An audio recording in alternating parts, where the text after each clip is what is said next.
What's going on out there in the world of YouTube? It is Thursday, March 23rd, I think, 2017. I got the date right. Welcome to the NBA Fantasy Baller DFS edition, brought to you by ResearchFantasy.com. I'm Nick from CWE, for those who don't know, and I'm finally starting to feel a little better. I feel like a human again. The last few days are just kind of a blur. Happy to have made it prosperous, at least, through the sick time. Never a bad thing when you're still hitting your fantasy lineups because, yeah, when you've got a rotten brain, things can go south very, very, very quickly. So, quick recap of last night's action. Let's see here. We had Frank Kaminsky, who gave me a really big scare because I actually locked him in at 100% ownership. I was really, for some reason, I just had this like gut feeling that he was going to go for like 35 or 40 points. Saw the ownership level was about 10%, got really excited, was basically in tears at the end of the first half when he had like 7 points, got lucky and came in for an offensive rebound and a putback. To bring him up to about like 12, 13 fantasy points at half.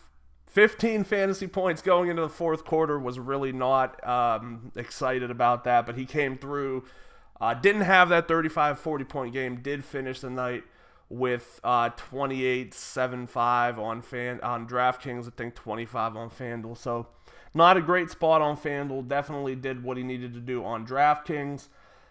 Rajon Rondo, like I said when I talked about Rondo in the write-up, like, I have this ability to just curse Rondo. I don't know what it is, but like every time I suggest him, I always say something like, Rondo plays well and then he disappears, and what happened yesterday happened.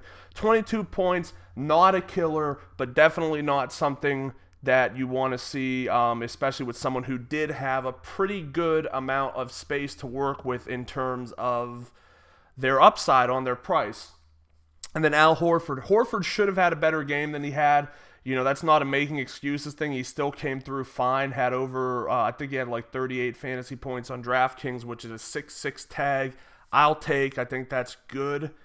In terms of the production, excuse me, that we're looking for there.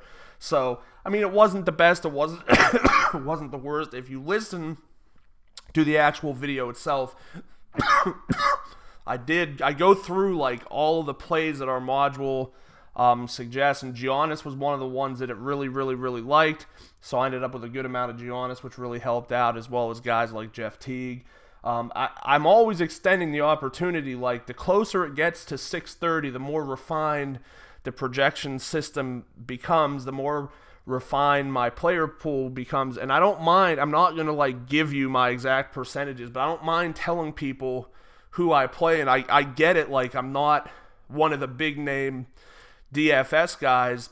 I totally understand that, but I think that what I'm doing is working for me, and I don't have a problem like showing what I'm doing to help other people have success as well. So let's take a look at what the module says today.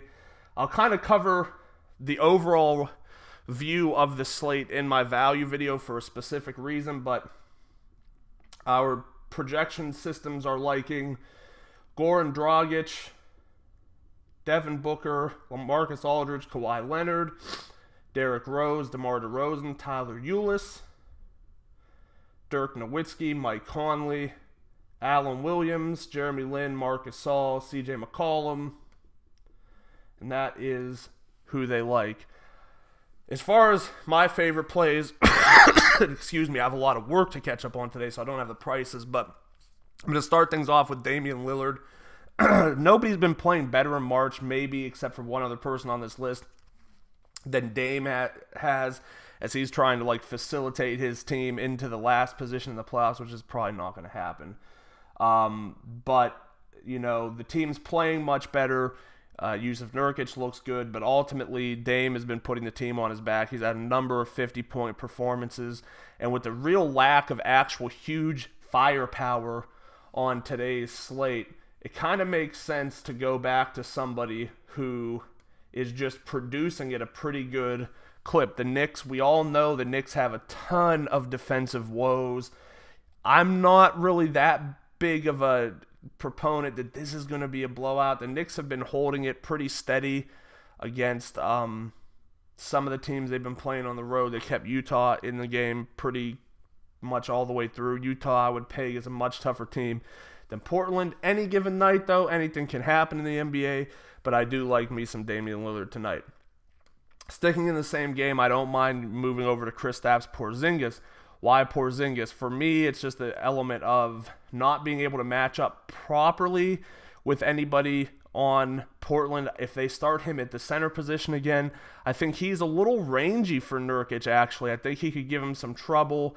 Nurkic is not highly athletic, but he's not bad at the same time. So I could see Kristaps spreading the floor and causing some issues with Nurk in that element there.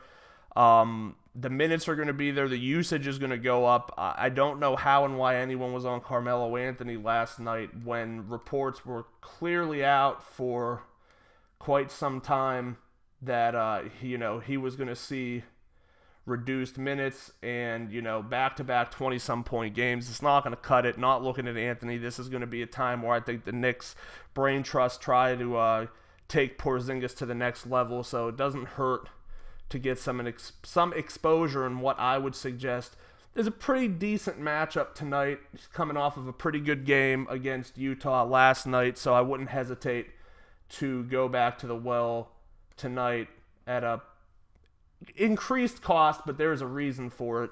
The last person I'll suggest is Brook Lopez. Look, Brook is just playing amazing right now. He's locked in. He's got the most consistent role on this Nets team. I just don't want to mess with it. The Phoenix Suns have been giving up big games to pretty much all positions, but the point guard and the center position are definitely the two positions I like to target them with. Brook is going to be a nightmare for both Alex Len and Allen Williams if he plays. So I just think this is another great opportunity, and his price really isn't to the point where you have to look the other way tonight. All of those things being said, I'd rather just ride the hot hand as much as I can. I think he's got another 40-point game in him, making him my top tournament option tonight. Thank you very much for joining us today. Make sure to subscribe to our channel to get us to the 100 mark. We need one more person, so that'll be great. Head over to researchfantasy.com to sign up for our NBA mailing list. Like us on Facebook. Follow us on Twitter at Research and Win, and join us again tomorrow.